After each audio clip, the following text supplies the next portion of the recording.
She is not normal, you know. Poor thing. Can you imagine having to deal with that every single day? The words sliced through the holiday music and champagne laughter like a blade made of ice, and Victoria Hayes froze in place, her 7-year-old daughter's small hand wrapped tightly in her own. She recognized the voice immediately. Margaret from Human Resources. The woman who always smiled too brightly and spoke too loudly, and never seemed to realize that walls had ears and mothers had hearts that could shatter. I heard she cannot hear anything at all. Another voice chimed in, this one belonging to someone Victoria could not quite place. Such a shame. Such a beautiful little girl, but broken. Absolutely broken. Broken. The word echoed through Victoria's mind like a gunshot in an empty cathedral, and she felt her daughter's fingers tighten around hers. Felt Sophie's small body press closer against her leg, seeking protection from a threat she could not hear, but somehow sensed anyway. Victoria looked down at her little girl, at those wide blue eyes, staring up at her with confusion, and the beginnings of fear at those small hands that had already started forming the question Victoria dreaded most. Mommy, why are people looking at us funny? Victoria's heart cracked right down the middle, but she forced a smile onto her face, forced her hands to move in the familiar patterns of American Sign Language, forced herself to lie to her daughter, for the 100th time, for the 1,000th time, because the truth was too heavy for a 7-year-old to carry. They are just curious, sweetheart. That is all. Just curious. That was last year's Christmas party, and now, exactly 12 months later, Victoria stood in front of her bathroom mirror staring at her reflection and wondering why she was about to put herself and Sophie through this nightmare all over again. Her babysitter had canceled at the last minute, a family emergency completely unavoidable, and Victoria had spent 3 desperate hours calling every backup option she could think of, only to come up empty-handed every single time. So here she was, 34 years old, Regional Director of Operations at Grayson Technologies, a woman who had clawed her way up from nothing and conquered every obstacle life had thrown at her, and she was absolutely terrified of a company Christmas party. Not because of the small talk, or the politics, or the endless networking, because of the way people looked at her daughter. But what happened at this year's party would change everything Victoria believed about love, about family, and about second chances that arrive when you least expect them. Before we continue, please tell us where in the world you are tuning in from. We love seeing how far our stories travel. Victoria finished applying her lipstick a deep red that matched her silk dress perfectly, and walked down the hallway to Sophie's room, where her daughter was sitting on the edge of her bed, already dressed in the emerald green dress with white lace trim that they had picked out together last week. Sophie looked like a little Christmas princess, her strawberry blonde curls cascading over her shoulders, her small feet dangling above the floor in sparkly silver shoes. She was beautiful, absolutely beautiful, and the sight of her made Victoria's heart swell with a love so fierce it sometimes frightened her. "You look gorgeous, sweetheart." Victoria signed her hands, moving with the fluid grace that had taken her years to develop, like a fairy from a Christmas story. Sophie's small hands responded quickly, her expression far too serious for a 7-year-old. "Will people talk to me this time?" "Mommy, really talk to me. Not just stare." The question hit Victoria like a physical blow, and she had to take a moment to steady herself before responding. She wanted to promise her daughter that yes, everyone would make an effort this year, that no one would treat her like she was invisible or broken or somehow less than the other children. But Victoria had learned the hard way that making promises you could not keep only led to bigger heartbreaks, and Sophie had already experienced enough heartbreak for 3 lifetimes. Some people will try, Victoria signed, honestly sitting down on the bed beside her daughter and pulling her close. "And we will stay together the whole time. I promise you that." Sophie nodded, but her eyes still held that shadow of resignation that no child should ever have to carry, and Victoria felt the familiar surge of protective fury rising in her chest, mixed with a grief so deep It had become a permanent part of who she was. It had not always been this way. 4 years ago, Sophie had been a perfectly healthy 3-year-old with a vocabulary that expanded every single day, a laugh that could light up any room, and a future filled with endless possibilities. She had called Victoria Mommy in that sweet, high-pitched voice that Victoria could still hear in her dreams sometimes, and she had run through the house on chubby little legs, chasing the family cat and shrieking with delight. Then came the fever. Victoria still remembered that terrible week with painful clarity. The thermometer reading that kept climbing no matter what she did. The midnight rush to the emergency room. The doctors' faces growing more and more grave as test results came back one after another. Meningitis, they said. Bacterial meningitis that had taken hold so quickly and so viciously that even with immediate treatment, there was no way to stop the damage that was already being done. Sophie survived. That was the miracle, the one thing Victoria clung to during the darkest days that followed. Her daughter was alive, breathing, still laughing and playing and growing. But the infection had destroyed the delicate structures of her inner ear, and by the time Victoria finally brought her home from the hospital, Sophie could no longer hear her mother's voice, could no longer hear music or birds singing, or the sound of her own name being called. Victoria had thrown herself into learning everything she could about deafness, about American Sign Language, about how to rebuild a life that had been shattered so completely. She had hired tutors and therapists, and specialists had practiced signing until her hands ached, and her dreams were filled with moving fingers, had fought with insurance companies and school administrators, and anyone else who tried to tell her that her daughter's needs were too difficult, too expensive, too inconvenient. She had done everything right, everything a mother was supposed to do. And still, Kevin had left. Victoria's ex-husband had never been the most patient man, but she had believed he loved their family, believed he would stand beside her through anything life threw their way. She had been so naive, so foolish, so desperate to believe in the fairy tale she had always wanted to be true. The night he left was seared into her memory forever. He had come home late from work, as he had been doing more and more frequently in the months since Sophie's illness, and Victoria had tried to show him the new signs their daughter had learned that day, the progress she was making, the little victories that kept Victoria going through the exhaustion and the fear. But Kevin had not wanted to see. "I did not sign up for this," he had said, his voice cold and flat, and utterly devoid of the love Victoria had once seen in his eyes. "I wanted a normal family, a normal life. Not this. Not a child who cannot even hear me when I talk to her. She is your daughter," Victoria had whispered, her heart already breaking into pieces she was not sure could ever be put back together. "She needs you. We both need you." Kevin had laughed, but there was no humor in the sound, only bitterness and resentment, and something that looked terrifyingly like disgust. "She is broken, Victoria. Our whole life is broken now, and I'm not going to waste the rest of my years trying to fix something that cannot be fixed." He had packed his bags that night, walking out the door, without even saying goodbye to Sophie, who was sleeping in her room, with no idea that her world was about to collapse even further. The divorce papers arrived 2 weeks later, along with a document that Victoria still could not think about without feeling sick.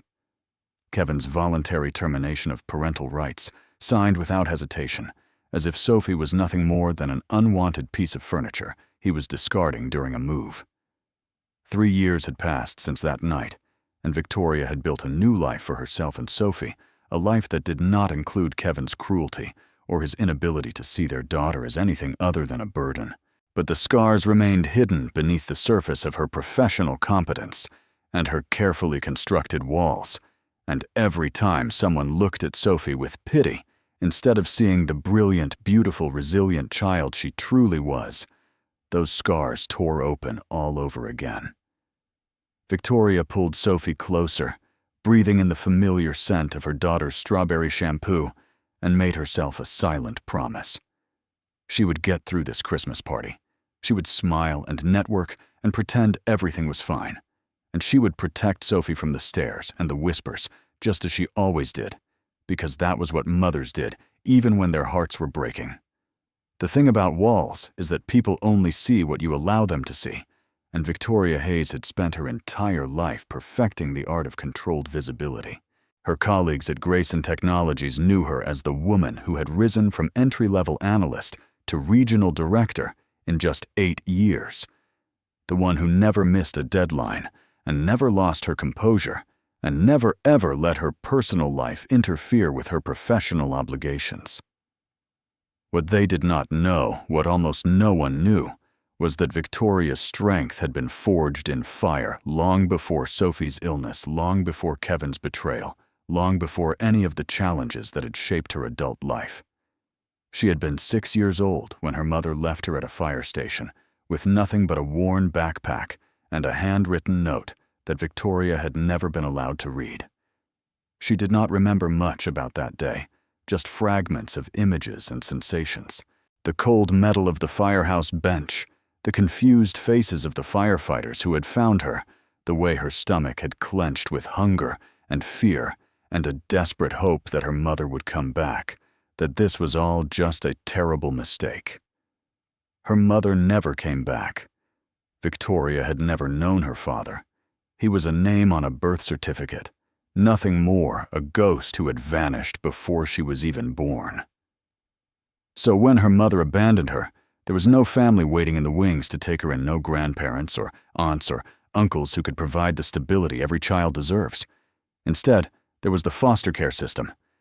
Victoria had lived in 7 different homes over the next 12 years, bouncing from placement to placement like a package that nobody quite wanted to keep.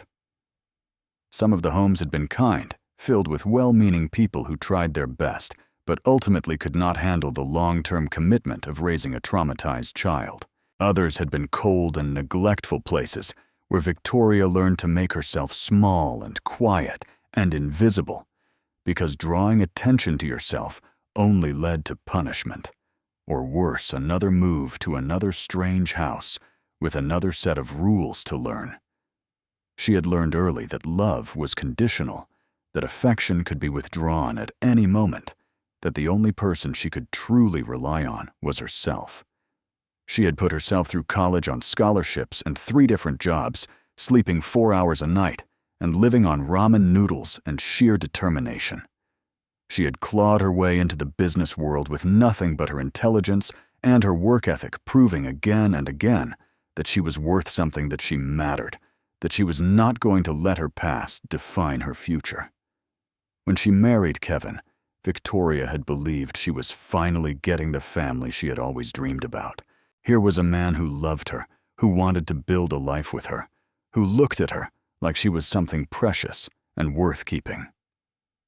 When Sophie was born, perfect and healthy, and screaming with the full force of her brand new lungs, Victoria had cried with a joy so intense it frightened her. Finally, she had thought, finally, the universe is giving me something that will not be taken away. How naive she had been. Sophie's illness and Kevin's abandonment had proven what Victoria had suspected all along. That happiness was temporary, that love could not be trusted, that the only way to survive was to build walls so high that no one could ever hurt you again. She had thrown herself into her career with renewed ferocity, earning promotion after promotion, becoming the youngest regional director in Grayson Technologies' history. She had made sure that Sophie wanted for nothing that her daughter had every resource and every opportunity that money and determination could provide. But somewhere along the way, Victoria had forgotten how to let people in. She had forgotten how to trust, how to hope, how to believe that maybe, just maybe, there were still good people in the world who would not run away when things got hard. The only person who knew the real Victoria, the woman behind the walls, the mother who cried herself to sleep some nights and sang silly songs to make her daughter laugh on others, was Sophie. And that was exactly how Victoria wanted it, because people could not hurt you if you never let them close enough to try. Across town, in a modest 2-bedroom apartment decorated with handmade ornaments and too many superhero posters, Daniel Carter was having a very similar conversation with his 10-year-old son about the Christmas party neither of them was particularly excited to attend. "Dad, Do I really have to wear a tie? Lucas complained, fidgeting with the offending garment in the bathroom mirror, while Daniel tried to help him get the knot right. Ties are basically just fancy choking devices. Daniel laughed, the sound coming easy, despite the low-grade anxiety that had been humming in his chest all day. I am pretty sure that is not the official definition, buddy. And yes, you have to wear a tie. We are representing the Carter family tonight, and the Carter family dresses to impress. The Carter family would rather stay home and play video games. Lucas muttered, but there was a hint of a smile tugging at the corner of his mouth, and Daniel counted that as a win. He was still learning how to read his son's moods, even after 4 years of doing this alone. Parenting had always been a partnership in his mind, a two-person job that required teamwork and communication and shared responsibility. He had never imagined he would be doing it solo, raising a child through the complicated waters of elementary school and approaching adolescence with no backup, no support, no one to turn to when he inevitably made mistakes. But Jessica had made her choice, and Daniel had made his. He still remembered the woman he had fallen in love with in college, bright and ambitious and full of dreams that had seemed beautiful at the time. They had married young, had Lucas, when they were both still in their 20s, and Daniel had believed they were building something that would last forever, a family grounded in love and mutual support. He had been so wrong. The restlessness had started slowly, so gradually, that Daniel almost did not notice it at first. Jessica started working later hours, missing Lucas's soccer games and school plays. She talked about feeling trapped by motherhood, about dreams she had put on hold, about opportunities she was letting slip away. Daniel had tried to be understanding, had offered to adjust his own career to give her more freedom, had done everything he could think of to make her happy. It was not enough. He found out about the affair by accident, stumbling across text messages on her phone when he was looking for a recipe she had saved. 8 months, the messages revealed. 8 months of secret meetings and whispered phone calls and lies so elaborate Daniel still could not quite believe his wife had been capable of telling them. The confrontation that followed was something Daniel rarely allowed himself to think about. The tears, the accusations, the way Jessica had looked at him with something that was not quite guilt, but was not quite defiance either. Just a kind of resigned acceptance, as if she had known all along that this moment would come and had already made peace with it. "I am not meant to be just a mother," she had said, as if that explained everything, as if that made any of this okay. "I love Lucas, I do. But I need more than this, Daniel. I need a life of my own." The divorce was finalized 3 months later, and within a year, Jessica had moved across the country for a new job and a new boyfriend. Her contact with Lucas dwindling from weekly phone calls to monthly texts to eventually almost nothing at all. Daniel had watched his son cry himself to sleep for a year, asking over and over again why Mommy did not want to talk to him anymore, why she had left and never came back. He had learned to make breakfast and pack lunches and braid hair for school picture day using YouTube tutorials. He had learned to be both mother and father, even when he felt like he was failing at being either one. The guilt still ate at him sometimes in the quiet hours of the night when Lucas was sleeping, and Daniel was alone with his thoughts. Had he worked too much? Had he not paid enough attention to Jessica's needs? Was there something he could have done differently? Some warning sign he had missed some chance to fix things before they shattered completely. The therapist he had seen for a while after the divorce assured him that Jessica's choices were her own, that he could not have prevented something that had been building inside her long before he ever entered the picture. Daniel believed that most of the time. But the fear remained. The fear that he was not enough, that he would never be enough, that Lucas would grow up damaged by his mother's abandonment and his father's inadequacy. The one bright spot in Daniel's family history was his sister Rebecca, who had been deaf since birth and had taught him everything he knew about love, acceptance, and seeing people for who they truly were rather than what they lacked. Growing up with Rebecca had shaped Daniel in ways he was still discovering.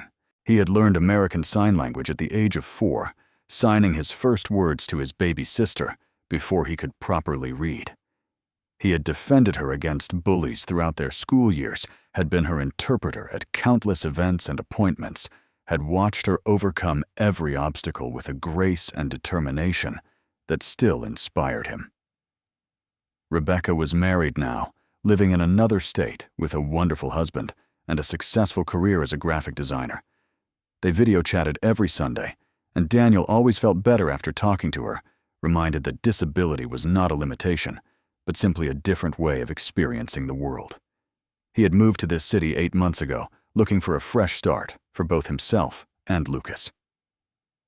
The job at Grayson Technologies was good, the apartment was comfortable, and slowly, carefully they were building a new life together. But Daniel had not dated since the divorce, had not even considered it really.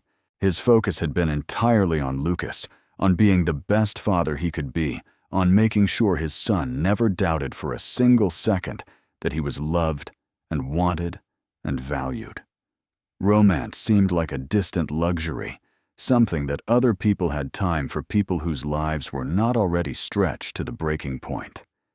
Tonight was just a company party, he reminded himself, as he finally got Lucas's tie straight, and they headed out the door. Nothing more, nothing less. He had no idea how wrong he was. The Westbrook Grand Hotel had been transformed into something out of a winter fairy tale. Crystal chandeliers hung from the ceiling like frozen waterfalls, casting a warm, golden glow over tables draped in silver and blue. An enormous Christmas tree dominated one corner of the ballroom, decorated with what must have been thousands of twinkling lights and elegant glass ornaments that caught the light with every color of the rainbow. Victoria paused in the doorway, Sophie's hand gripping hers tightly, and took a deep breath. She could do this. She had faced down hostile board members and difficult clients, and the complete collapse of her marriage. A company Christmas party should be nothing compared to that. But then she felt Sophie press closer against her leg, felt her daughter's small body tense with the same anxiety that was churning in Victoria's own stomach, and she remembered that this was not about her. It was about a 7-year-old girl who just wanted people to see her, to talk to her, to treat her like she was worth knowing. It looks like a fairy castle. Sophie signed her eyes wide as she took in the decorations, and Victoria felt a rush of love so intense it nearly brought tears to her eyes. It does, sweetheart. And you are the princess. They made their way to their assigned table, and Victoria had barely sat down before the parade of awkward encounters began. Charlotte arrived first, Victoria's assistant, who should have known better, but apparently did not. Her eyes going wide with surprise at the sight of Sophie sitting in the chair beside Victoria's. "Oh, I did not realize you were bringing your... I did not know you had..." Charlotte trailed off her smile, becoming fixed and uncomfortable. "My daughter Victoria," finished flatly. "Her name is Sophie. Our babysitter had an emergency." "Right, of course." Charlotte bent down to Sophie's level and spoke with exaggerated slowness, her voice rising to a volume that made nearby guests turn to stare. "Hello, sweetie. It is nice to meet you." Victoria felt her jaw tighten. She is deaf, Charlotte, not intellectually disabled. Normal volume is fine, and she reads lips very well. Charlotte's face flushed bright red as she straightened up, mumbling something about needing to check on the seating arrangements, and practically fled toward the bar. It only got worse from there. The marketing director stopped by next, a man Victoria had worked with on several successful campaigns, and had always considered reasonably intelligent.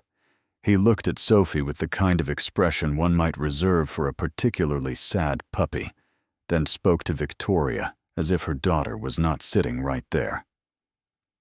"I had no idea you were dealing with this," he said, gesturing vaguely at Sophie. "Must be so difficult for you, so brave of you to soldier on." Victoria wanted to scream. She wanted to grab him by his perfectly pressed lapels and shake him until he understood that her daughter was not a tragedy to be pitied, not a burden to be endured, not a problem to be solved. Sophie was a brilliant, creative, loving child who happened to experience the world differently than most people, and that difference did not make her less. It made her extraordinary. But Victoria had learned long ago that screaming did not change anything. so she simply smiled her most professional smile and said, "Thank you for your concern. If you will excuse us." Sophie watched the marketing director walk away, her small face pinched with confusion and hurt. "Why does he not look at me when he talks?" she signed. "I do not know," sweetheart Victoria signed back, her heartbreaking for the 100th time. "Some people just do not know how to talk to someone who is different from them. But I am not that different," Sophie signed, and the simple truth of those words hit Victoria like a punch to the chest. More colleagues came and went over the next hour, each interaction more painful than the last. There was the woman who spoke to Sophie through Victoria, as if signing created some kind of invisible barrier. There was the man who patted Sophie on the head like she was a well-behaved pet. There was the couple who whispered loudly to each other about how sad the whole situation was, while Sophie sat close enough to read their lips. By the time dinner was served, Sophie had stopped trying to engage with anyone. Her small shoulders slumped in defeat as she picked at her chicken and mashed potatoes without really eating. Victoria felt the familiar combination of love and fury and helplessness that had become her constant companion since Sophie's diagnosis. The desperate wish that she could make the world understand, combined with the bitter knowledge that understanding was not something she could force. That is when she noticed the man across the room watching them. He was sitting with a group from the finance department, but his attention kept drifting to their table, his expression thoughtful, rather than pitying, curious, rather than uncomfortable. Victoria's defenses immediately went up. Great, she thought. Another spectator for the freak show. She turned away, focusing on Sophie trying to coax her daughter to eat a few more bites of dinner. She did not notice when the man stood up, did not notice when he excused himself from his colleagues, did not notice when he started walking toward their table with quiet, purposeful steps. She had no idea that everything was about to change. Have you ever felt invisible, like the world could not see the real you? Stay with us. What happens next will touch your heart. Daniel had noticed her the moment she walked in, not because of her striking red dress or her elegantly styled blonde hair, but because of the little girl holding her hand. The child was beautiful, dressed in an emerald green dress that made her look like a Christmas fairy, her strawberry blonde curls bouncing as she walked. But what caught Daniel's attention was the way her mother's hands moved as they entered the ballroom, the familiar patterns of American Sign Language flowing as naturally as breathing. He knew those patterns. He had grown up with them. For the first hour of the party, Daniel found himself watching them from across the room while half listening to his colleagues debate quarterly projections and budget allocations. He watched as colleague after colleague approached their table, and he watched as each interaction left the little girl looking more and more deflated, her bright eyes dimming with each failed attempt at connection. He knew that look. He had seen it on Rebecca's face 1,000 times growing up. The woman beside the little girl, Victoria Hayes Daniel remembered from his brief orientation when he started at Grayson Technologies, was doing her best to shield her daughter from the worst of it, but he could see the tension in her shoulders, the forced smile that never quite reached her eyes, the way her hands moved more sharply when she signed, betraying the frustration she was trying so hard to hide. Something about the scene made Daniel's chest ache with recognition and remembered pain. He thought about Rebecca at family gatherings surrounded by relatives who never bothered to learn more than a handful of signs. He thought about the school events where his sister had sat in the corner isolated and ignored because nobody knew how to include her. He thought about all the times he had wished someone else, anyone else, would step up and make an effort, would see his sister as a person rather than a problem. Before he fully realized what he was doing, Daniel was on his feet. "Everything okay?" Carter, one of his colleagues, asked. "Fine," Daniel replied, barely registering the question. "Just need to say hello to someone." He made his way across the ballroom, weaving between tables and past clusters of chattering executives, his heart beating a little faster than usual.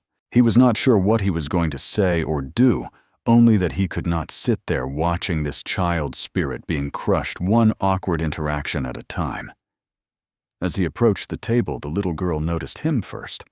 Her eyes widened slightly, and he could see her preparing for another uncomfortable encounter, another adult who would look at her with pity or confusion or barely concealed impatience. Daniel smiled at her gently. Then, making sure she could see his hands clearly, he signed, "Hello. My name is Daniel. What is your name?" The transformation on the child's face was unlike anything Daniel had ever witnessed. Her eyes went wide as saucers, her mouth falling open in pure shock. For a moment, she just stared at him as if she could not quite believe what she was seeing. Then, like the sun breaking through storm clouds, her entire face lit up with joy so pure and radiant, it took Daniel's breath away. Her small hands flew into motion, signing so quickly that Daniel had to focus to keep up. "You know sign language. You really know it. Like for real, yes?" Daniel signed back, laughing a little at her enthusiasm. "My sister is deaf. I have been signing since I was 4 years old." 4. The little girl's eyes somehow got even wider. "That is so cool. I am Sophie. I am 7. My mom taught herself to sign when I got sick, but nobody else knows how. And everybody just stares at me. And it is really lonely sometimes." And Sophie's hand suddenly stopped moving, and she looked almost embarrassed by her own excitement. But Daniel just smiled and signed, "I understand completely. My sister Rebecca used to say the same thing. It is hard when the world does not speak your language." Yeah, Sophie signed something like relief washing over her small features. It really is. Victoria watched this entire exchange in stunned silence, her wine glass frozen halfway to her lips. In almost 4 years since Sophie's diagnosis, she had been the only person in her daughter's daily life who could communicate with her fluently in sign language. The teachers at Sophie's school knew the basics. The therapists were competent. But nobody had ever just walked up to Sophie and started a conversation like it was the most natural thing in the world. Like her daughter was worth talking to. Like her daughter was normal. Victoria felt tears prick at the backs of her eyes and blinked rapidly to keep them at bay. She would not cry in front of a stranger at a company party, no matter how much her heart was expanding in her chest right now. Daniel turned to her, extending his hand with a warm smile that crinkled the corners of his eyes in a way that made him look approachable and kind. "I do not think we have formally met. Daniel Carter, Financial Analysis. I have been with the company about 8 months. My son Lucas is over there." He gestured toward the dessert table, where a brown-haired boy was contemplating the chocolate fountain with intense concentration, doing his best to consume his body weight in chocolate. Victoria took his hand, still trying to process the miracle she had just witnessed. Victoria Hayes. Operations. "And thank you." Her voice caught, and she had to clear her throat before continuing. "You have no idea what this means to her. To us both." "No thanks needed," Daniel replied, and he signed as he spoke, making sure Sophie could follow the conversation. "I grew up with a deaf sister.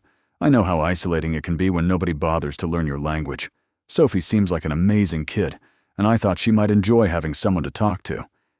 He did not say it with pity. He did not say it with the self-congratulatory tone of someone doing a good deed for the less fortunate. He said it simply matter-of-factly, as if signing with a 7-year-old he had just met was the most natural thing in the world. And for him, Victoria realized it probably was. "Would it be okay if my son Lucas came over?"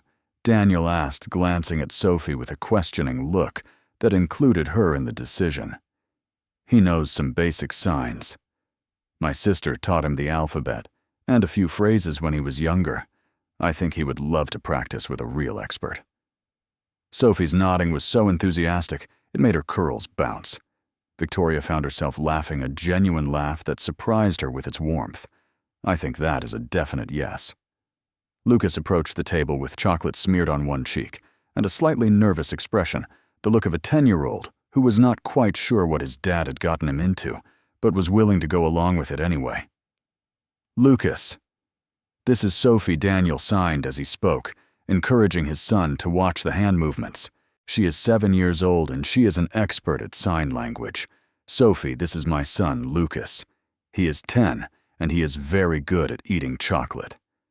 Dad Lucas protested, but he was grinning as he wiped his cheek with the back of his hand.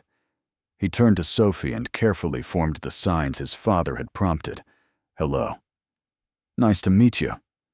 Sophie's face lit up again, and she signed back slowly so Lucas could follow. Your signing is good. Did your dad teach you? Lucas looked to his father for help with the response, and Daniel translated. She says your signing is good, and wants to know if I taught you. My Aunt Rebecca taught me some, Lucas said, and Daniel showed him how to sign it, but I am not very good yet. Sophie stood up from her chair, suddenly animated in a way Victoria had not seen in months, maybe years. I can teach you, she signed eagerly. I know lots of words. Do you know how to sign chocolate?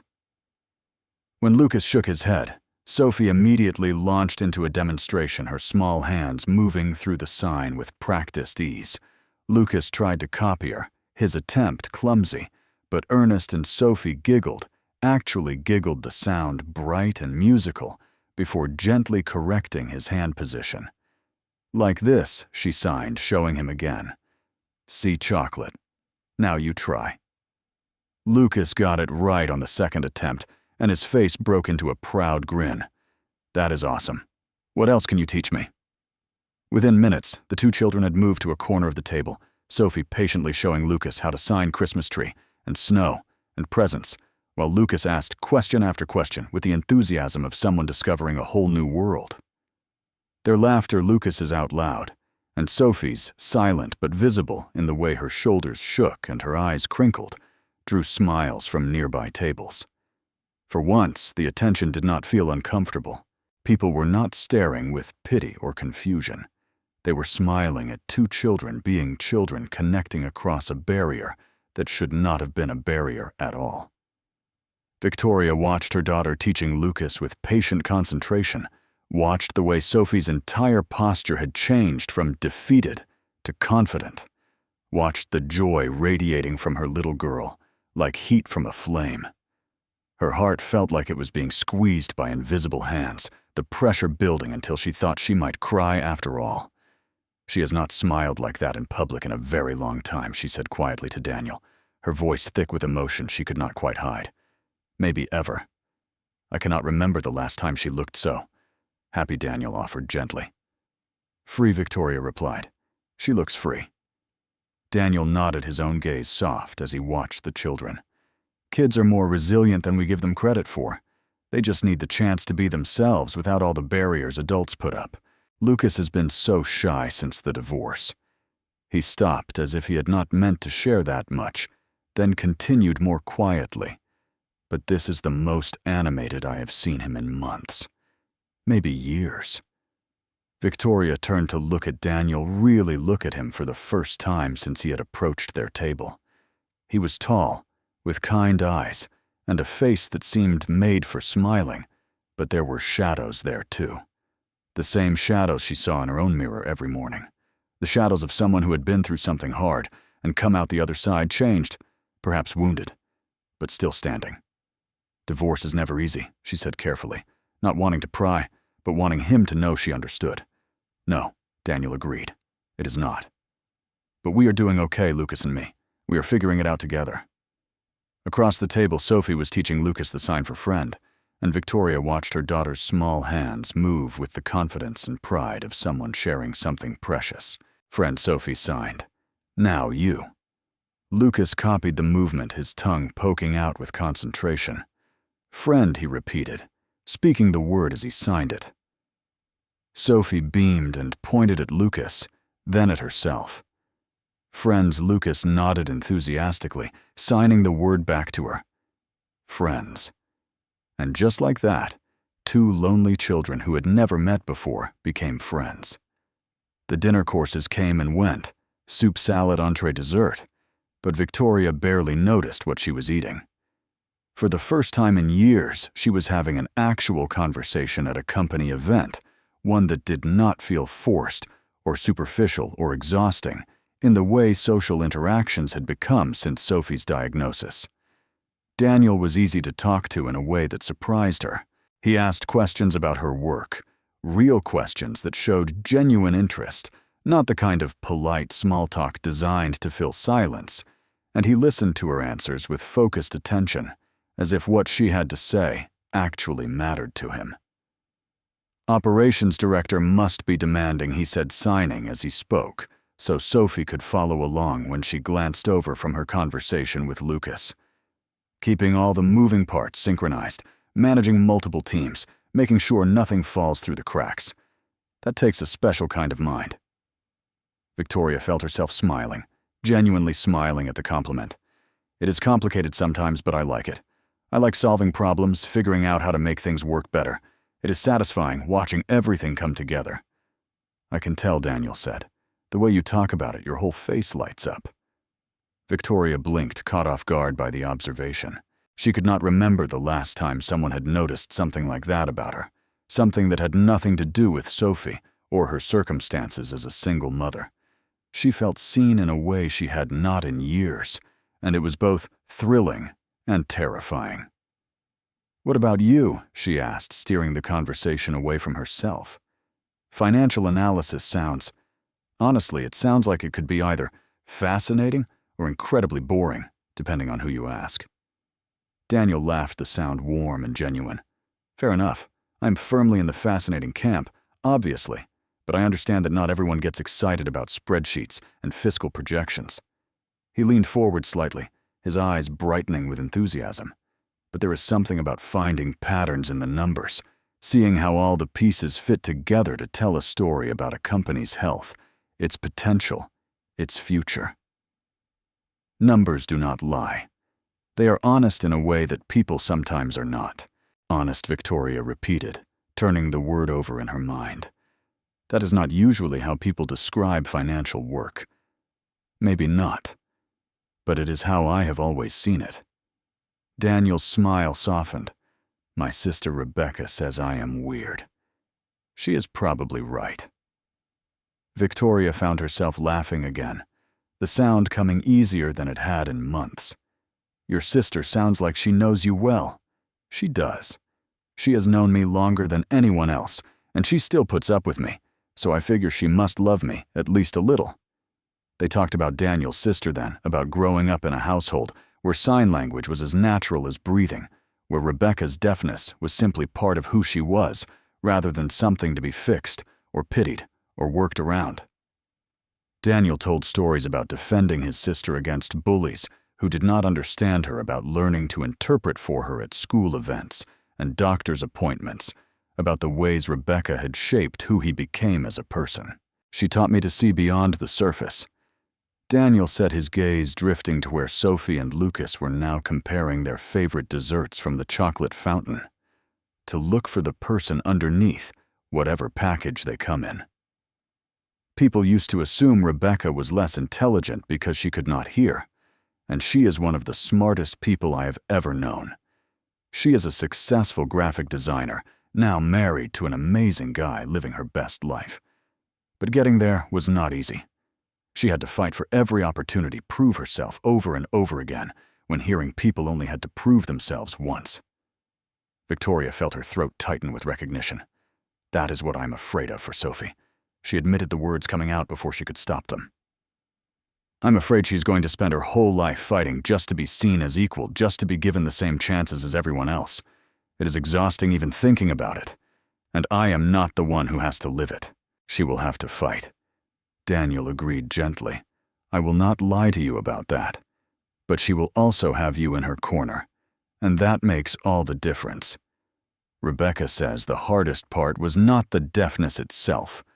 It was feeling like nobody understood, like she was alone, in a world that did not have room for her. Having people who get it, who support you without trying to fix you. That is everything. Victoria was quiet for a moment, processing his words. She had spent so long feeling alone in this, the only one who truly understood Sophie's world, the only one who could bridge the gap between her daughter and everyone else. The idea that there might be others out there, people like Daniel, who understood, who saw Sophie as a whole person, rather than a problem to be solved, felt almost too good to be true. Can I ask about Sophie's father? Daniel asked carefully. You do not have to answer if you would rather not. Victoria felt the familiar clench in her chest, the instinctive urge to change the subject, to keep her walls firmly in place. But something about Daniel's gentle patience, the way he had already proven himself trustworthy by the simple act of talking to her daughter, made her want to share. He left, she said simply. 3 years ago, about 6 months after Sophie lost her hearing. He said.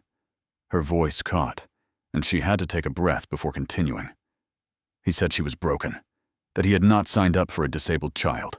He wanted a normal life, a normal family, and we were not that anymore. Daniel's jaw tightened, and Victoria saw something flash in his eyes. Anger, she realized. Anger on her behalf, on Sophie's behalf. That is, I do not even have words for that level of cruelty, he said quietly. I am so sorry, Victoria. No one deserves to be abandoned like that, least of all a child who needed her father's love and support more than ever. It hurt, Victoria admitted, surprised by her own honesty. But looking back, I think he did us a favor. Sophie deserves better than a father who sees her as a burden. We both do. You do. Daniel agreed, his gaze warm and steady on hers. You absolutely do. They sat in silence for a moment, but it was not uncomfortable. It felt like something was shifting between them, some barrier being lowered, some connection being formed that Victoria had not expected and was not entirely sure how to handle. Before she could think too much about it, Lucas and Sophie returned to the table, their faces bright with excitement. Dad Lucas was practically bouncing. Sophie taught me how to sign my whole name and dinosaur, and she says tomorrow she can teach me animal signs if we hang out again. Sophie was nodding eagerly beside him, her hands already moving. He is really good, Mommy. He learned so fast. Can we see them again? Please. Please, please. Victoria looked at Daniel, and he looked at her, and something passed between them that felt like the beginning of something neither of them had planned for, but both of them might need. I think we can arrange that Victoria signed to her daughter, and Sophie's smile was bright enough to light up the entire ballroom. The announcement came as dessert was winding down. Santa Claus would be making a special appearance to distribute gifts to all the employees' children. The news sent a ripple of excitement through the younger attendees, but Victoria felt Sophie tense beside her, the joy of the evening suddenly dimming. What is wrong, sweetheart? Victoria signed, leaning down to her daughter's level. Sophie's small hands moved reluctantly, her eyes downcast. I want to tell Santa what I want for Christmas, really tell him in my own words. But he will not understand me. He never does. Victoria's heart cracked for the 100th time that evening. Every year it was the same story. The well-meaning Santa who spoke too loudly, who looked confused when Sophie tried to communicate, who eventually just patted her on the head and handed her a generic gift, while Victoria stood by, helpless to bridge the gap. I can interpret for you, baby, Victoria signed, though she knew it was not the same. I can tell Santa everything you want to say, but it is not the same. Sophie signed back, echoing Victoria's own thoughts, with the uncanny accuracy of childhood. I want to talk to him myself, like all the other kids do. Daniel, who had been watching this exchange, suddenly knelt down beside Sophie, his expression gentle but purposeful. Would you like me to interpret for Santa? He signed. I can stand right next to you and sign everything he says and tell him everything you want to say. That way, you are still having the conversation yourself. I am just helping with the translation. Sophie's face brightened slightly, but there was still hesitation in her eyes, as if she wanted to hope, but was afraid of being disappointed. You would do that. For me. Of course, Daniel signed, his smile warm and reassuring. That is what friends do. Right. The line for Santa wound through the ballroom, and Sophie bounced with barely contained excitement as they waited Lucas beside her, practicing the signs she had taught him earlier. Victoria stood with Daniel slightly behind the children, watching her daughter's transformation, with a mixture of joy and disbelief. Thank you for this, she said quietly. You have no idea how much it means to her, to both of us. Wait until you see what happens when we get to the front. Daniel replied, and there was something in his voice, a hint of a secret, a suppressed excitement that made Victoria look at him curiously. Before she could ask what he meant, it was Sophie's turn. She approached the velvet-draped chair where Santa sat her steps, hesitant at first, then more confident as Daniel walked beside her, ready to interpret. And then, Santa began to sign. "Hello, Sophie." His white-gloved hands moved smoothly, forming the words with practiced ease. "I have heard you have been a very good girl this year. Is that true?" Sophie's mouth fell open in pure, unadulterated shock.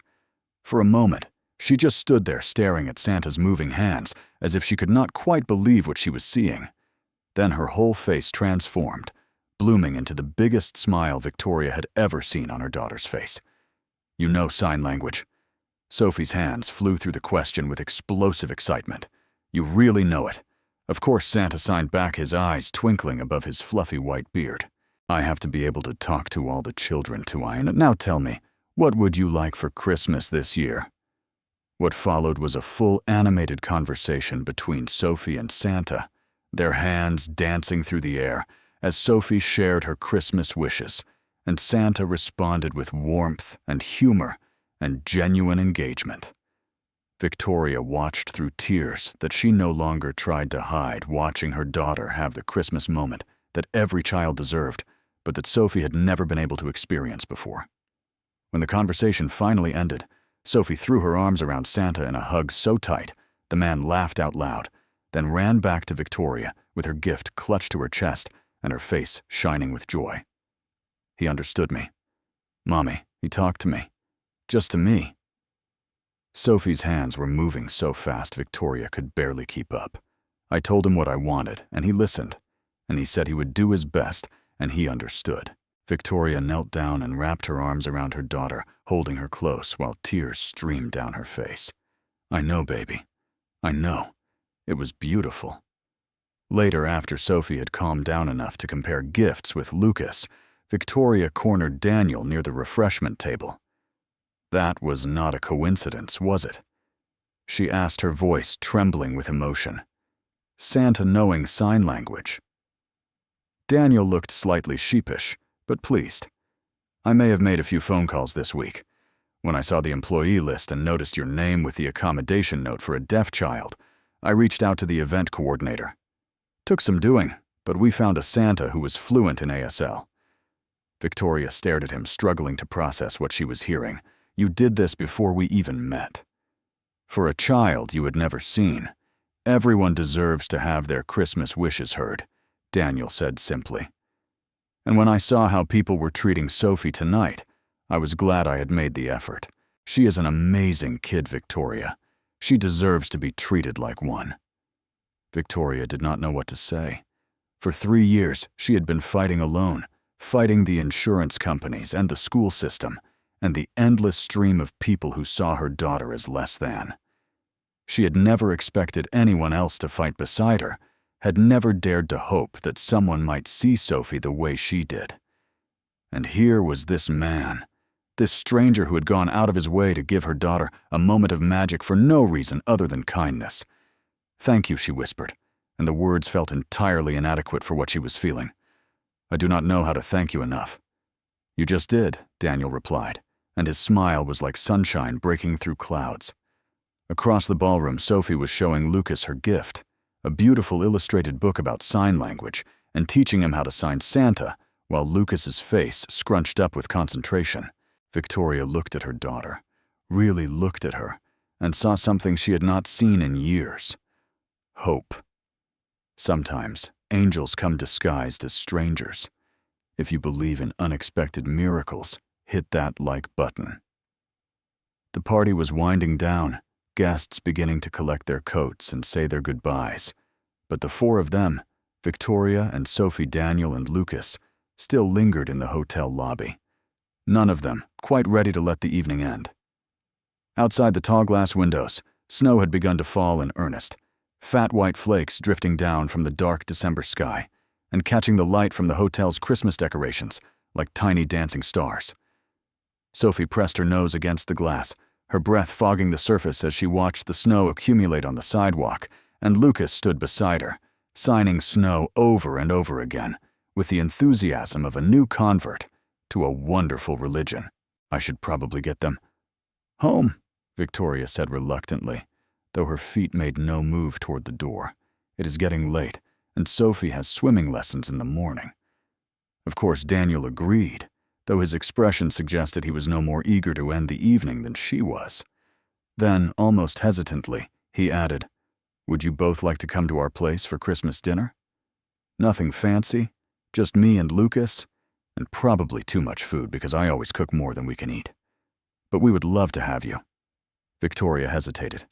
Christmas had always been a quiet affair for her and Sophie, just the two of them, a small tree, a simple meal, the same routine year after year. She had told herself it was enough, had convinced herself that Sophie did not need the big family gatherings other children experience, that their little family of two was complete unto itself. But watching Sophie's face light up as she turned from the window, having caught Daniel's invitation through the reflection, Victoria realized that maybe she had been protecting herself more than her daughter. Maybe she had been hiding behind Sophie's needs to avoid her own fears about letting people in. "Please, Mommy." Sophie signed, bouncing on her toes with excitement. "Please, please, please. I promise to make my famous, well, semi-famous, well, mildly notorious turkey," Daniel offered with a grin. "And Lucas has been practicing his signs all week. He is determined to have a whole conversation with Sophie in ASL by New Year's." Victoria looked at her daughter's hopeful face, at Lucas's eager expression, at Daniel's warm, patient smile that seemed to promise nothing more than friendship and good food, and the chance to not be alone on Christmas. "We would like that," she said softly. "Very much." The smile that spread across Daniel's face was bright enough to rival the Christmas lights twinkling behind him. "Perfect. We will text you the address. And Victoria," he paused, something more serious flickering in his eyes, "thank you for saying yes. It means more than you know." They exchanged phone numbers in the lobby, while the children discussed important matters like favorite Christmas cookies and whether snowmen counted as temporary friends, and then finally reluctantly they parted ways. Victoria and Sophie heading to their car, Daniel and Lucas to theirs. As Victoria drove home through the softly falling snow, Sophie sat in the back seat, her face still glowing with the remnants of the evening's magic. Mommy Sophie signed when they stopped at a red light. "Yes, sweetheart, I like them. Daniel and Lucas. They are nice, really nice." Victoria smiled at her daughter in the rearview mirror. "I like them too, baby. Can we see them again? For real. Not just Christmas."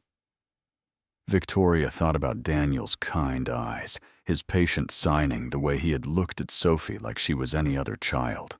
No pity, no awkwardness, no barriers.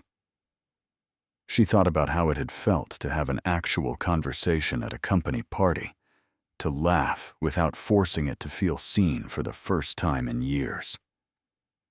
"I think so, sweetheart," she said, and she was surprised to discover that she meant it. "I really think so." Victoria had changed outfits 3 times before finally settling on a deep green sweater and her nicest jeans, a combination that felt festive, but not like she was trying too hard. Sophie had been ready for an hour, practically vibrating with excitement in her favorite Christmas dress, the emerald green one with the white lace that she had worn to the company party. "Is it time yet?" Sophie signed for the 1000th time, her small hands moving with impatient energy. "Is it time to go?" "Almost, sweetheart," Victoria signed back, checking her makeup one more time in the hallway mirror. "Let me just grab the cookies we made, and then we can leave." The cookies, sugar cookies decorated with somewhat haphazard frosting and an abundance of sprinkles, had been Sophie's project from start to finish, with Victoria serving only as an assistant under her daughter's exacting direction. Some of them were beautiful, carefully crafted Christmas trees and stars and snowflakes. Others were more abstract blobs of frosting that Sophie cheerfully called modern art. Daniel's apartment was on the 3rd floor of a modest building about 20 minutes from Victoria's house. As she carried the cookie tin up the stairs, Sophie bouncing beside her, Victoria felt her heart beating faster than it probably should have been for a simple holiday dinner with a colleague and his son. This does not have to mean anything, she reminded herself. It is just Christmas dinner, just two families who happen to be spending the holiday together. Nothing more. But when Daniel opened the door, wearing an apron covered in flour and a smile that crinkled the corners of his eyes, Victoria felt something flutter in her chest that she had not felt in a very long time. "You made it," Daniel signed as he spoke, stepping aside to let them in. "And you brought cookies. Lucas is going to lose his mind. He has been asking about Sophie's famous baking skills all week." Sophie beamed with pride, already looking around the apartment with curious eyes. It was smaller than Victoria's place, but warm and welcoming, full of personal touches that spoke of a home built with love. The walls were covered with framed photos. Lucas at various ages, his grin revealing the progression from baby teeth to adult ones. An older couple Victoria assumed were Daniel's parents. A woman with kind eyes and hands frozen mid-sign who could only be Rebecca. The Christmas tree in the corner was decorated with handmade ornaments, paper stars, and popsicle stick snowflakes, and clay handprints that had clearly been made by much smaller hands than Lucas currently possessed. It was the kind of tree that told a story, each ornament a chapter in a family's history. "Would you like some coffee?"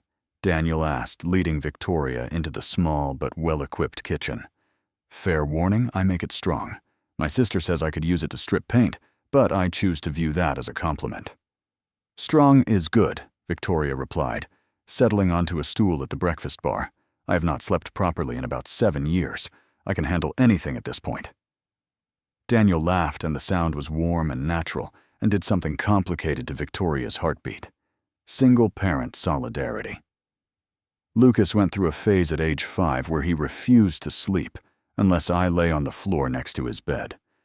My back has never recovered. Sophie used to wake up every 2 hours until she was 3, Victoria found herself sharing. My doctor said it was normal. My sanity said otherwise. They fell into easy conversation as Daniel moved around the kitchen, checking the turkey, stirring something on the stove, periodically offering Victoria tastes of various dishes. She found herself relaxing in a way she had not in years, the tension she usually carried in her shoulders slowly unwinding as the morning unfolded. When dinner was ready, a slightly overcooked turkey that Daniel apologized for repeatedly, along with mashed potatoes, green beans, cranberry sauce, and half a dozen other dishes, they gathered around the small dining table. 4-place settings arranged with mismatched plates and slightly crooked napkins. "Before we eat," Daniel said, "Lucas and I have a tradition. We go around the table and say one thing we are grateful for. Would you like to join us?" Sophie looked at Victoria for guidance, and Victoria nodded. "That sounds lovely." Lucas went first, his face scrunching with concentration as he signed and spoke simultaneously. "I am grateful for Sophie because she is my new best friend, and she teaches me cool stuff." Sophie ducked her head, pleased, then signed her own gratitude. "I am grateful for Daniel and Lucas because they understand me and they make my mommy smile." Victoria felt tears prick her eyes and had to blink them away before adding, "I am grateful for this invitation and for the kindness you have both shown us. It means more than I can say." Daniel's eyes were soft as he looked at her. "I am grateful for new friends," he said simply, "and for the chance to share this day with people who make it special." The meal that followed was filled with laughter and conversation, and the kind of easy warmth that Victoria had almost forgotten families could have.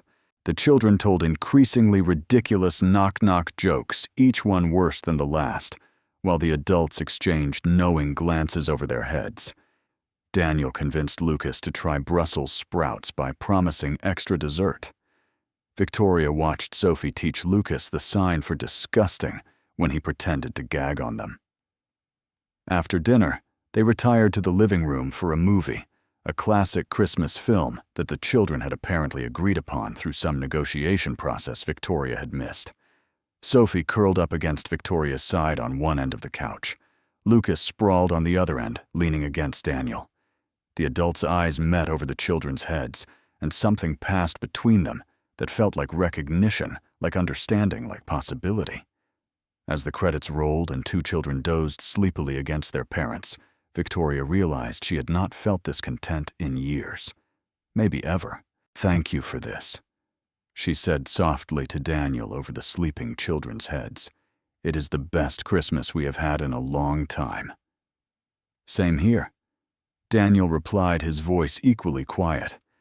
"It felt like family, you know. Like this is how it is supposed to be." When she finally carried Sophie to the car much later, her daughter roused enough to sign sleepily, "Best Christmas ever, Mommy. I love them." "I think I might too," baby Victoria whispered, but Sophie was already asleep and could not see the words. 2 weeks after Christmas, Victoria's phone buzzed with a text from Daniel that made her heart skip a beat. "Coffee tomorrow evening.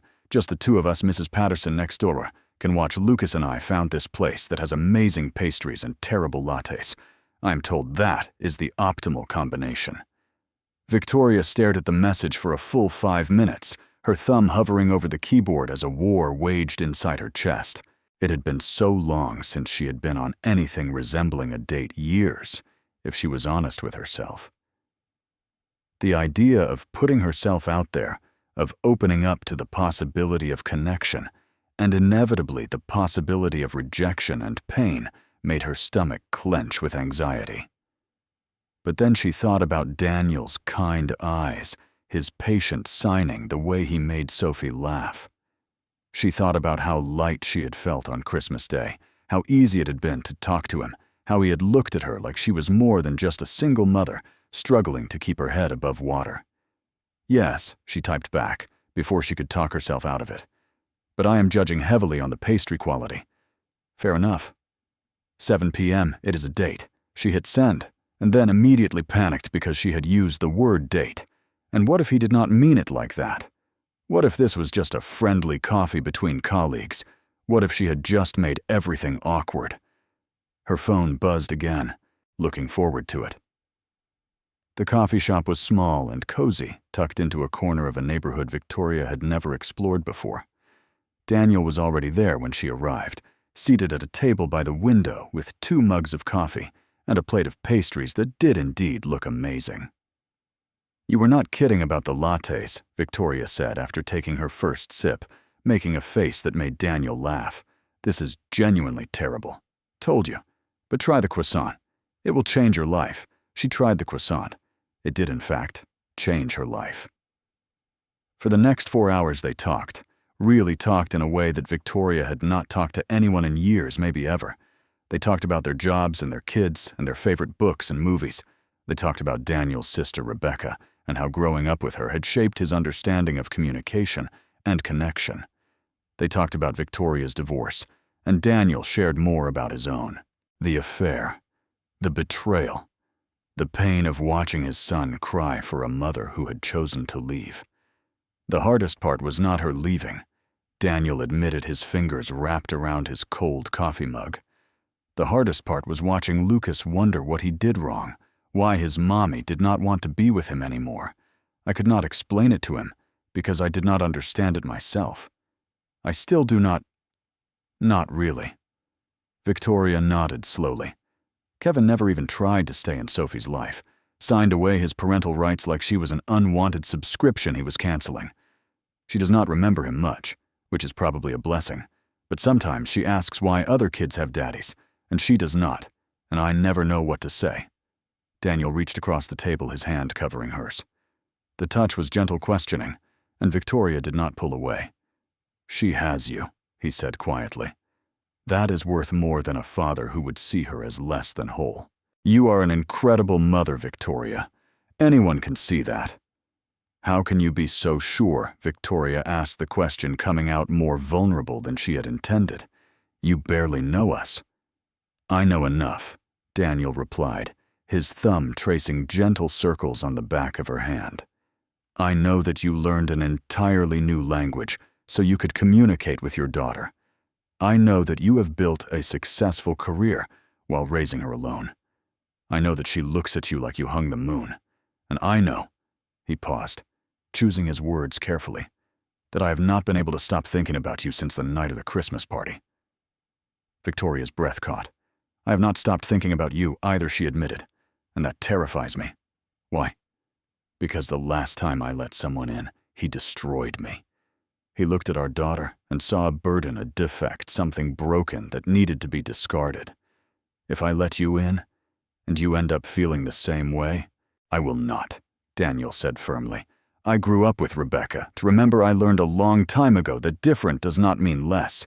And even if I had not, his eyes met hers, steady and sure. Sophie is amazing. Any fool can see that. Your ex was not just cruel. He was stupid. And I may be a lot of things, but stupid is not one of them. Victoria laughed, the sound coming out half choked with emotion. You are very confident for someone I have known less than a month. My sister would say I am stubborn. I prefer determined. They sat there for a long moment, hands still intertwined, the weight of the conversation settling around them like snow. So Daniel said, finally, a gentle smile playing at the corners of his mouth, can I take you on a second date? A real one this time. Dinner, maybe a movie. The whole traditional experience. Victoria thought about all the reasons she should say no. The risk, the fear, the possibility of heartbreak. Then she thought about Sophie's smile on Christmas morning, about the way Lucas was already like a brother to her daughter, about how light she felt right now, sitting in this cramped coffee shop with terrible lattes and amazing pastries. Yes, she said, and the word felt like the first step on a bridge she had been afraid to cross. I would like that very much. Weeks turned into months, and Victoria watched in amazement as her life transformed in ways she had not dared to imagine. The tentative connection that had sparked at the Christmas party had grown into something solid and real, woven into the fabric of their daily lives, until she could not remember what it had been like before. Daniel became a regular presence at their dinner table, and Victoria at his. They took turns cooking. Daniel's specialty was comfort food, rich and filling and slightly overcooked, while Victoria preferred lighter fare with complicated sauces that did not always turn out as planned. Neither of them was a gourmet chef, but the children did not seem to mind, and the kitchen disasters became running jokes between them. The children, meanwhile, had become inseparable. Sophie and Lucas saw each other at least 3 times a week for homework sessions, playdates, impromptu adventures to the park, or the library, or the ice cream shop down the street from Daniel's apartment. Lucas's sign language improved dramatically with Sophie's patient tutoring, and soon they were having full conversations that the adults sometimes had to work to follow. I cannot keep up with them anymore, Victoria admitted one evening, watching through the window as Sophie taught Lucas the signs for various dinosaur species in the backyard. My signing is rusty compared to his now. Tell me about it. Daniel laughed. Yesterday, Lucas told me off for using an old person sign for computer. Apparently, there is a cooler way to say it now. Victoria's work colleagues had noticed the change in her. Charlotte, who had been so awkward that first night, had apologized and asked Victoria to teach her some basic signs so she could communicate with Sophie if they crossed paths again. The marketing director had enrolled in an ASL class at the community center. It seemed like something I should know, he had said, gruffly, clearly embarrassed by his earlier behavior. Daniel had proposed the idea at a staff meeting, framed as a workplace diversity initiative, and to Victoria's astonishment, the company had agreed to offer optional ASL classes for any employee who wanted to participate. It was not much, but it was a start. The first I love you happened on a random Tuesday evening, ordinary in every way, except that it was not ordinary at all. Victoria was helping Sophie with homework at Daniel's kitchen table, while Lucas set out plates for dinner. Daniel was at the stove, stirring a pot of soup that smelled amazing occasionally, looking over at the scene with an expression that made Victoria's heart flip. He looked up, caught her, watching him, and smiled. I love you, he said, the words slipping out casual and certain, as if he had been saying them for years. I love all of this, the 4 of us together. It feels like this is exactly where I'm supposed to be. Victoria's breath caught. She glanced at Sophie, who was focused on her math problems, then at Lucas, who was absorbed in counting out napkins. Neither child was paying attention to the adults. "I love you too," Victoria replied, and the words felt like coming home after a very long journey. I did not think I would ever say that to anyone again, but I do. "I love you, Daniel." Sophie looked up then, her sharp eyes catching the emotion on her mother's face.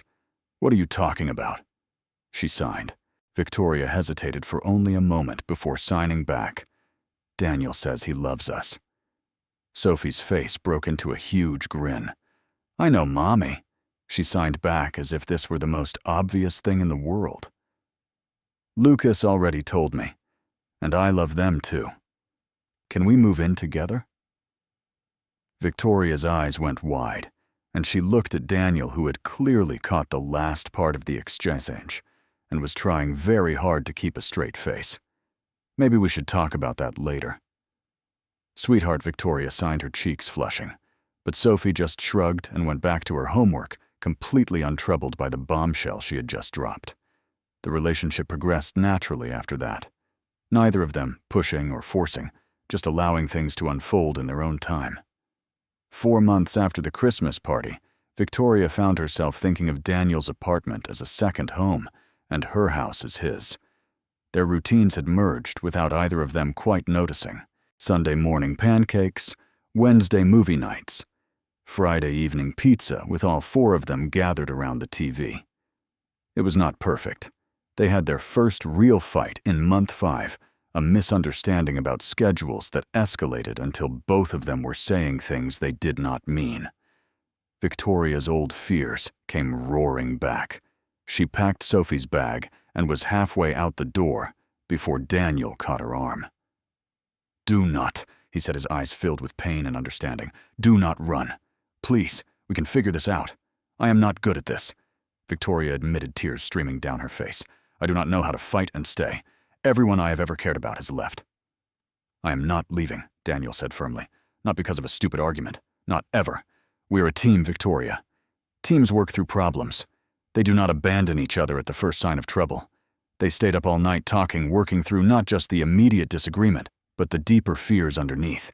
By morning, Victoria felt something had shifted. A wall that had been standing since Kevin left had finally crumbled. She was done running.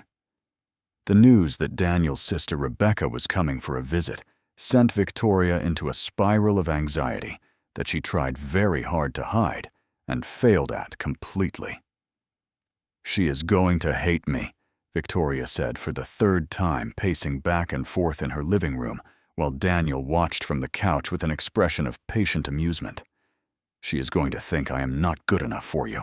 She is going to see right through me and know that I am just a mess of a person who—" "Stop," Daniel said, catching her hand as she paced past and pulling her down beside him. "First of all, Rebecca already loves you. She has seen the photos I have sent. She has heard me talk about you endlessly. She has even video chatted with Sophie twice. Second of all, you are not a mess. You are incredible. And third," he pressed a kiss to her forehead, "my sister is the least judgmental person on the planet. You have nothing to worry about." Rebecca arrived on a Friday evening, a warm and vibrant presence, who immediately put Victoria at ease. She was beautiful, with the same kind eyes as her brother, and her hands moved with an elegant fluency that made Victoria suddenly self-conscious about her own signing. But Rebecca did not seem to notice or care. She greeted Victoria with a hug so genuine it made her eyes water, then immediately turned her attention to Sophie, kneeling down to the child's level. "So this is the famous Sophie Rebecca," signed, her expression bright with genuine interest. "Daniel tells me you are the best signer in your whole school. Is that true?" Sophie looked momentarily shy, then nodded, her confidence growing. "I teach Lucas," she signed. "He is learning really fast." "He had a good teacher," Rebecca replied, winking at the little girl. "Just like I did when I was learning." The weekend that followed was one of the best of Victoria's life. Rebecca and Sophie bonded almost instantly, 2 members of a sisterhood that Victoria could never fully join, but was honored to witness. They spent hours together cooking, crafting, talking about everything from school to dreams to the challenges of living in a hearing world. On Sunday afternoon, Victoria found Rebecca and Sophie sitting on the back porch, deep in a conversation that seemed to be about something serious. When Sophie ran off to find Lucas, Rebecca turned to Victoria with a knowing smile. She asked me if it gets easier, Rebecca signed, if people ever stop treating you differently. Victoria felt her heart clench. What did you tell her? The truth, Rebecca replied, that some people will always be uncomfortable, that some people will never understand, but that the people who matter will see you for exactly who you are, and that she is lucky. She has you fighting for her every day. Not every deaf child has that. Victoria had to take a moment to compose herself before responding. She is lucky to have someone like you to look up to, someone who has been through what she is going through and come out the other side. Rebecca smiled, but her eyes were serious. Can I tell you something about my brother? Of course. Daniel has not brought anyone home since the divorce, not once in 4 years. He went on a few dates early on, but nothing ever stuck. He told me he had given up on finding someone, that his life was just him and Lucas, and that was enough. Rebecca leaned forward, her expression intent. Then he met you and Sophie, and suddenly he calls me every week talking about this amazing woman and her incredible daughter and how happy he is. He is different, Victoria. Better. You have made him believe in family again. Victoria felt tears sliding down her cheeks, but she did not bother wiping them away. He has made me believe too. I did not think I would ever trust anyone again after Kevin. But Daniel is different. He sees me. He sees Sophie. He sees us as whole. He learned that from me. Rebecca signed with a grin, breaking the emotional tension. I trained him well. Victoria laughed a real laugh that felt like it came from somewhere deep inside her. Well, then I owe you a very large thank you. Rebecca pulled her into another hug, and Victoria felt something settle in her chest, a sense of acceptance, of belonging, of being welcomed into a family that had already decided she was one of them.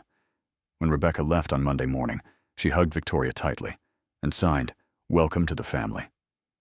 Victoria signed back, "Thank you for everything." And for the first time in her life, she actually felt like she belonged. Family is not always about blood.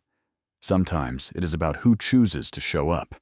If you agree, leave a heart in the comments.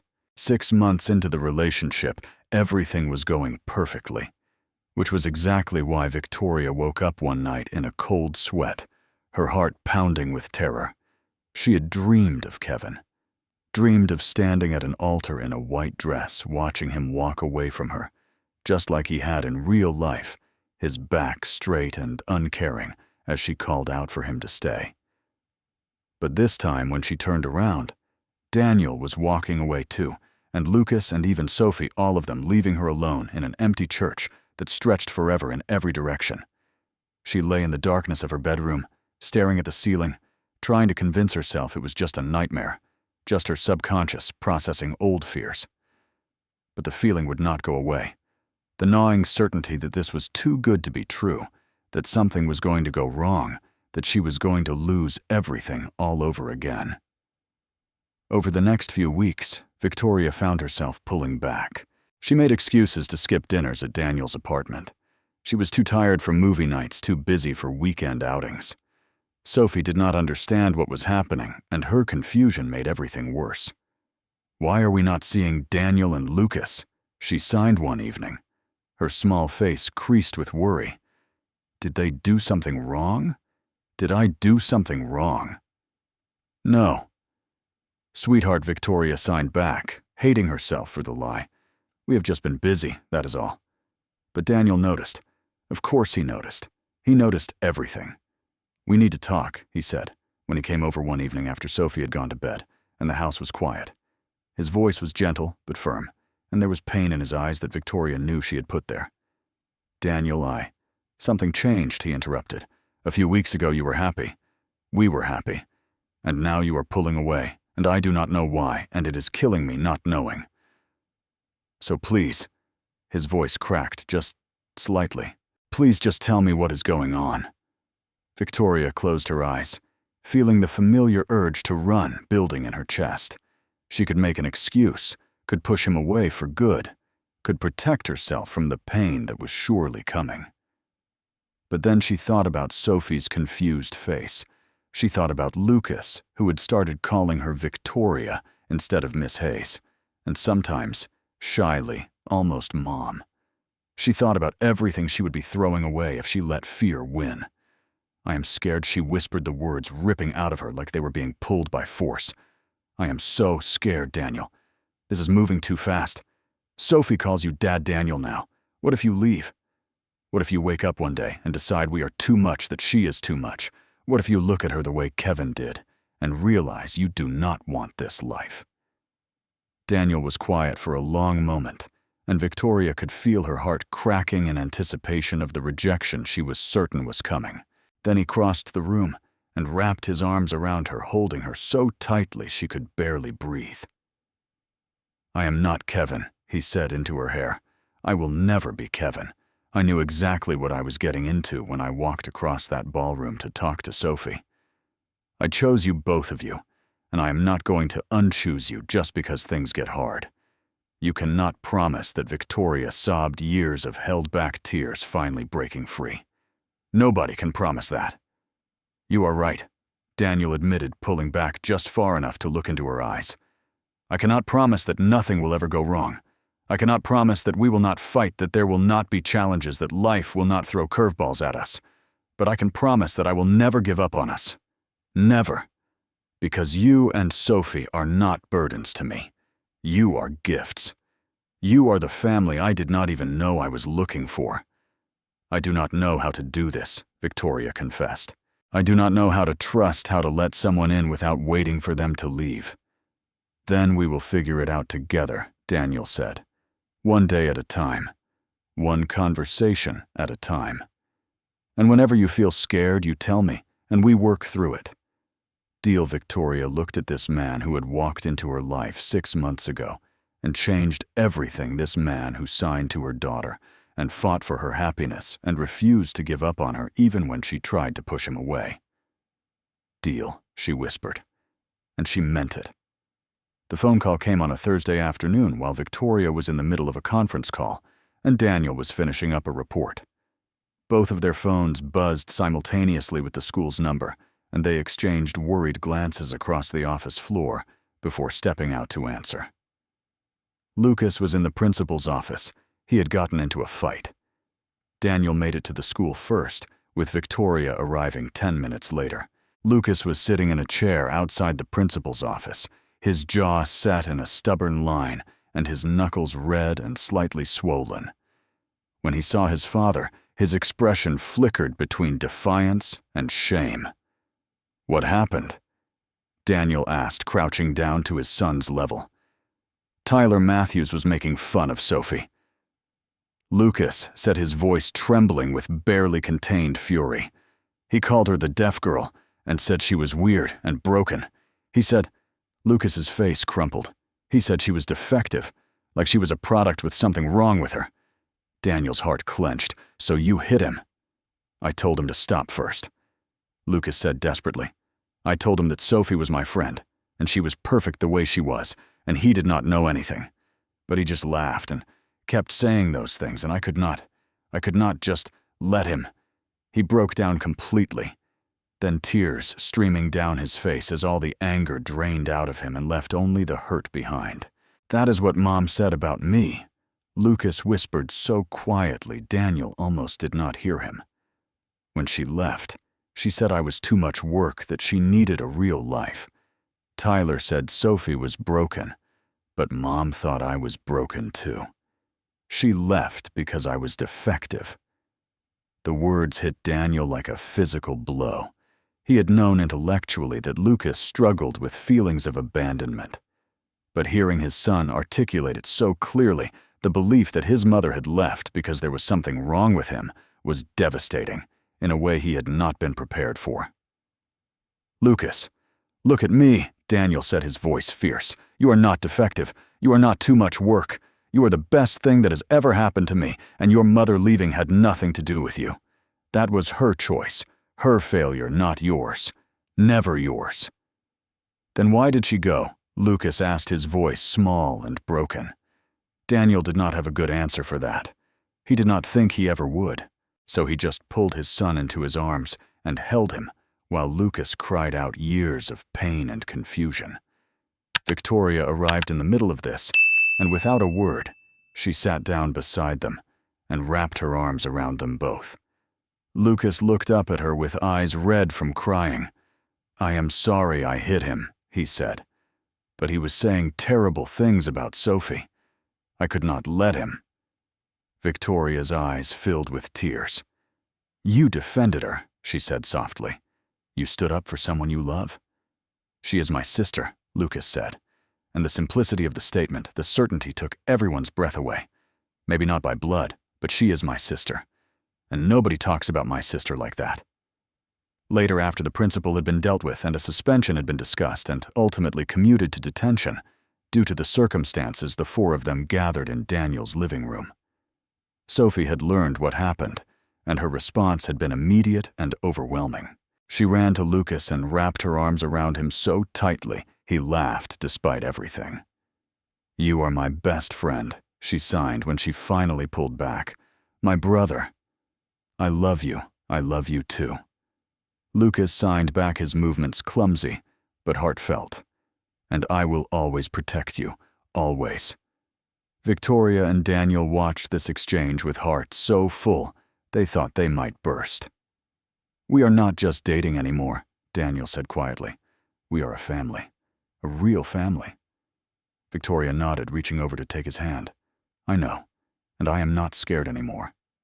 The email arrived on a random Wednesday evening, slipping into Victoria's inbox like a snake in a garden. She almost did not open it, did not recognize the address, assumed it was spam. But something made her click, and when she saw the name at the bottom, her blood ran cold. Kevin. "I have been thinking about Sophie," the email read. "My girlfriend is pregnant, and it has made me reflect on the children I already have. I would like to reconnect with my daughter. I would like to be part of her life." Victoria's hands were shaking so badly she nearly dropped her phone. She read the email 3 times each reading, making her angrier than the last. 3 years. 3 years of complete silence, no calls, no letters, no child support beyond what the courts forced him to pay. 3 years of Sophie asking why other kids had daddies, and her not knowing what to say. And now, because his girlfriend was pregnant, he wanted to reconnect. She called Daniel immediately, pacing her living room like a caged animal, while Sophie worked on homework upstairs. "He has no right." Daniel said, his voice tight with controlled anger. "He signed away his parental rights. Legally, he is nothing to her. I know that. But what if he fights it? What if he goes to court and claims he has changed? What if—" Victoria, Daniel interrupted, his voice softening. "We will figure this out. But let us talk to a lawyer first. Make sure we know exactly where we stand. Do not panic until we have all the facts." The lawyer's advice was reassuring. Kevin had voluntarily terminated his parental rights 3 years ago. Absent extraordinary circumstances, he had no legal claim to Sophie whatsoever, but that did not mean he could not make their lives difficult if he chose to. Victoria decided to tell Sophie. Her daughter deserved to know, deserved to be part of the decision about how to respond. "Your biological father sent me an email," Victoria signed, carefully sitting on Sophie's bed, while her daughter watched with wide eyes. "He says he wants to be part of your life again." Sophie was quiet for a long moment. Then her small hands moved slow and deliberate. "He left because I am deaf. He called me broken." "Yes," Victoria signed, her heart breaking. "He did." "Then I do not want to see him." Sophie signed, her expression more adult than any 7-year-old should be. "He is not my dad. Daniel is my dad. Daniel has always been there. Daniel signs with me and plays with me and loves me even when I am hard to deal with." Victoria pulled her daughter into a tight embrace, tears streaming down both their faces. "I do not need Kevin Sophie signed when they finally pulled apart. I have you, and Daniel, and Lucas. That is my family. Real family. Not someone who only cares about me when it is convenient." Victoria responded to Kevin's email that evening with Daniel by her side for moral support. Sophie knows about your request. She does not want contact with you. Please respect her wishes and do not reach out again.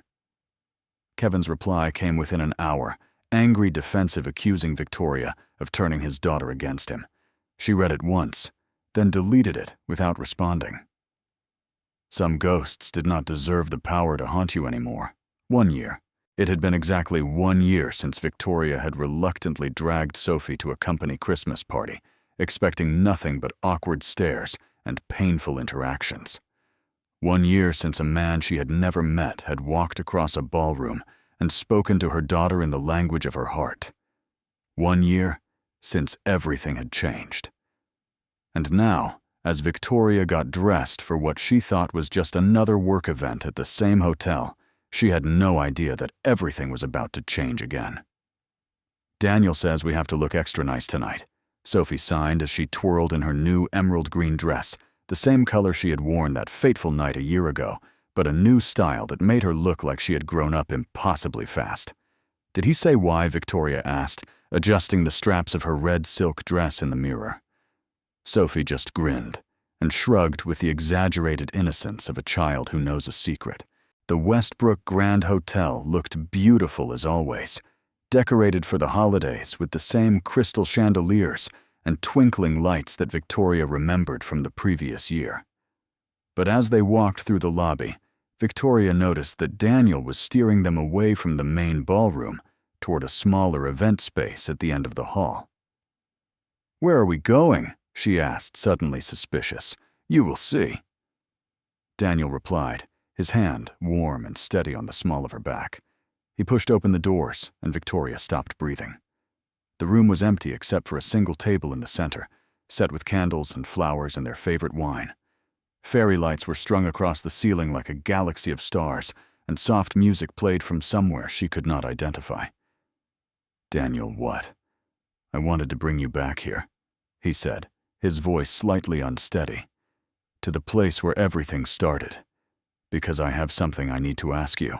Victoria's heart was pounding so hard she was sure everyone could hear it. Daniel took her hands in his eyes, never leaving hers.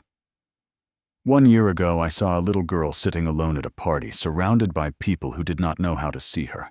And I saw her mother fighting to protect her, carrying burdens nobody else could understand. I fell in love with both of you that night, even though I did not know it yet."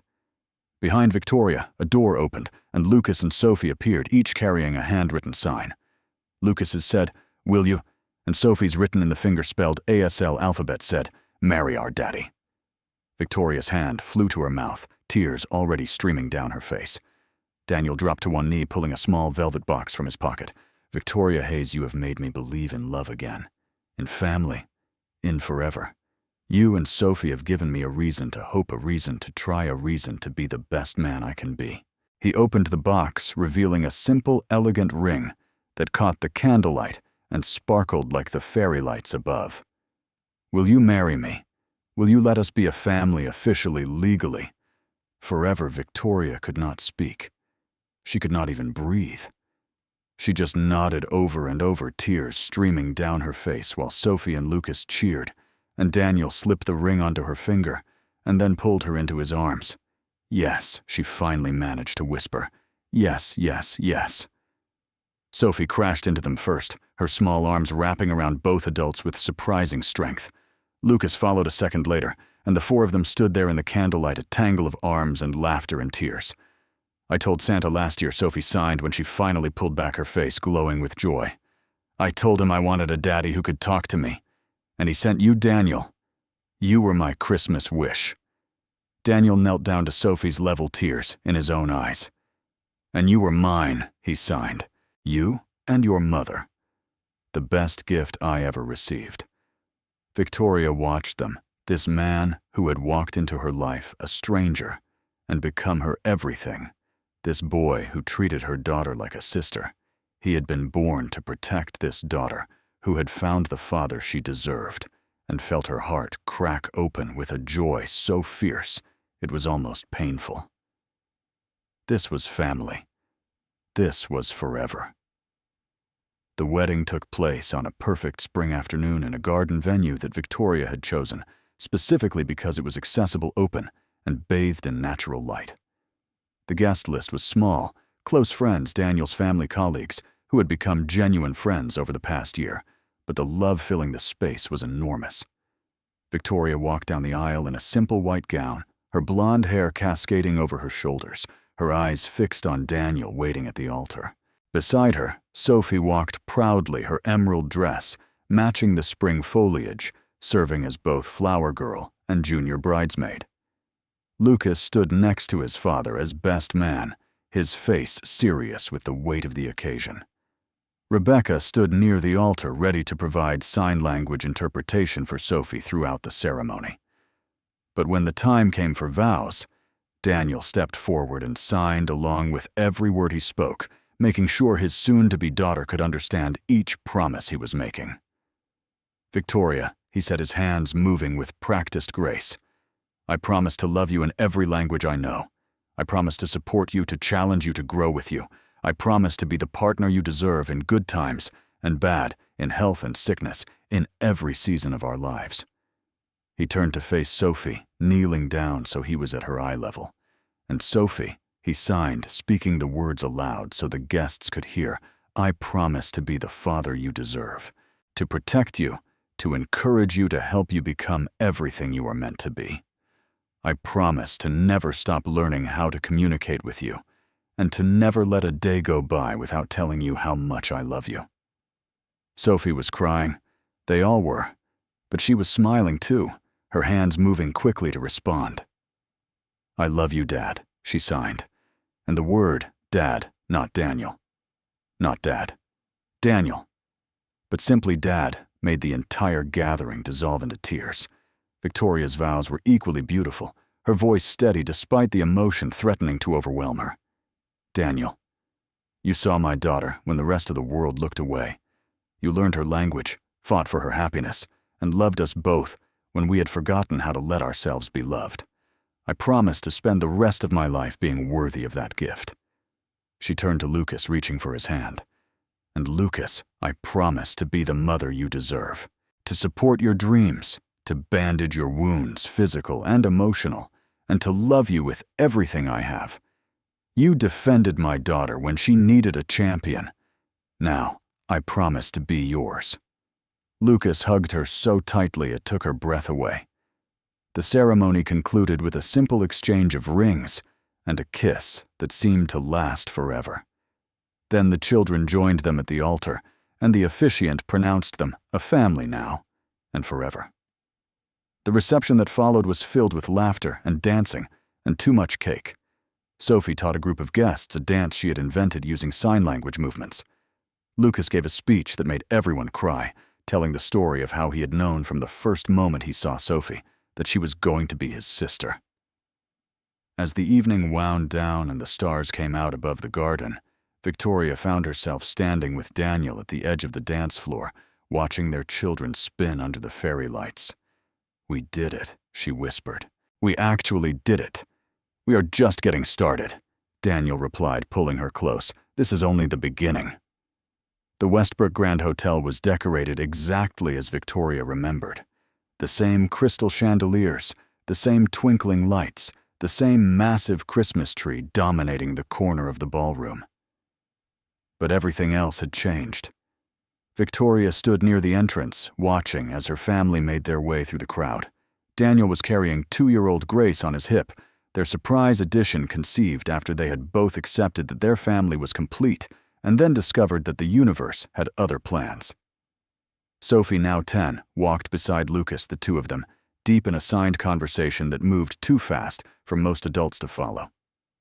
At 13, Lucas had become fluent enough to interpret for Sophie at school events, a skill he used with pride and without complaint.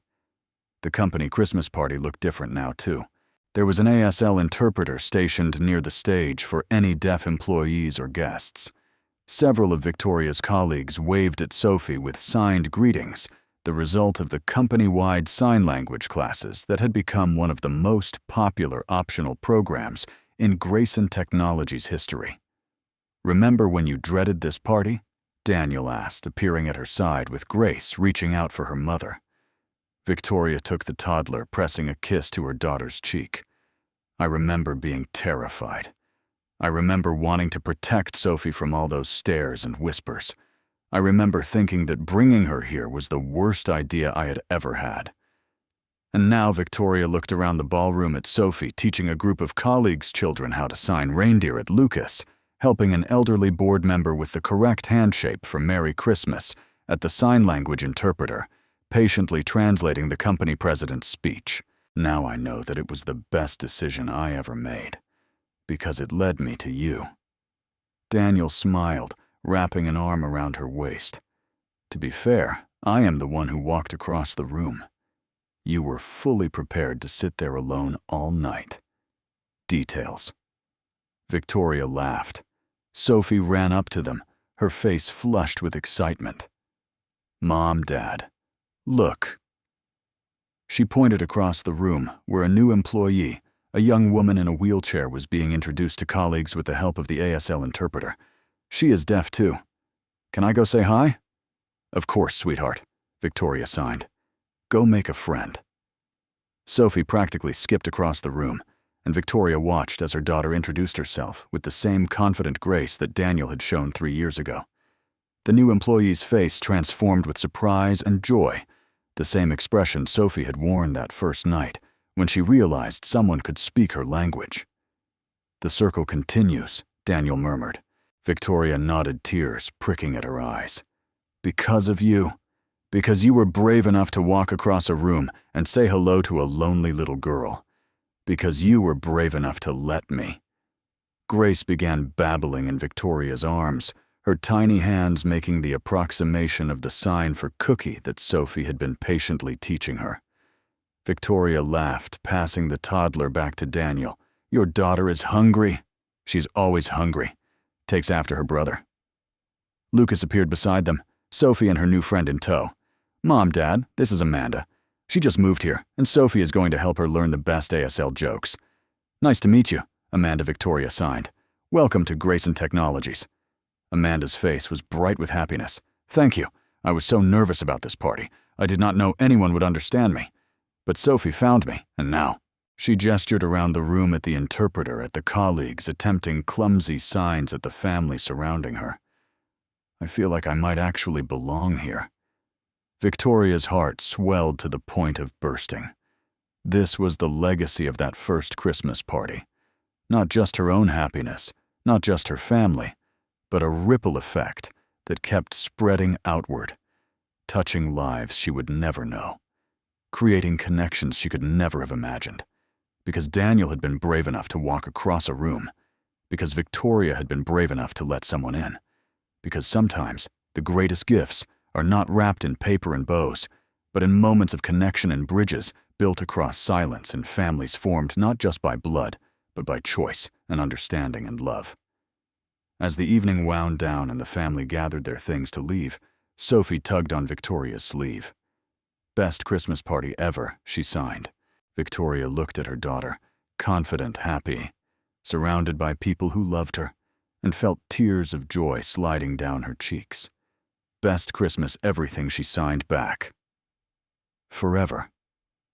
Friends, if this story touched your heart, if it reminded you that love speaks every language, that families are built on choice, and that second chances are real, please subscribe to our channel for more heartwarming tales.